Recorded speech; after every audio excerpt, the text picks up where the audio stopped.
গতকাল আমি একটা জানতে পারলাম যে আমাদের প্রধান উপদেষ্টা যে আছেন ওনার বাসভবনের সামনে অনেক আহত ছাত্র জনতা ভিড় করে আছে।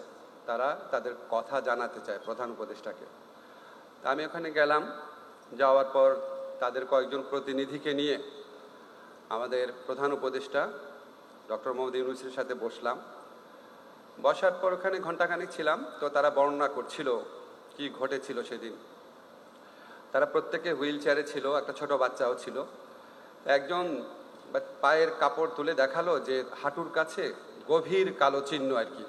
বলো সেখানে সে যখন আহত হয়ে গিয়েছিল ওখানে তার বর্ণনা অনুযায়ী ড্রিল মেশিনের মতো কোনো একটা কিছু ঢোকানো হচ্ছিল। তো চিৎকার করে বলছিল যে আমাকে একটু ওষুধ দেন, অ্যানেস্থেশিয়া দেন যেন ব্যথা না করে। তখন তার বুকের উপর পা চেপে, তার বর্ণনা মতে দুইজন ডাক্তার বুকের উপর পা চেপে তাকে আটকে রেখে বলছিল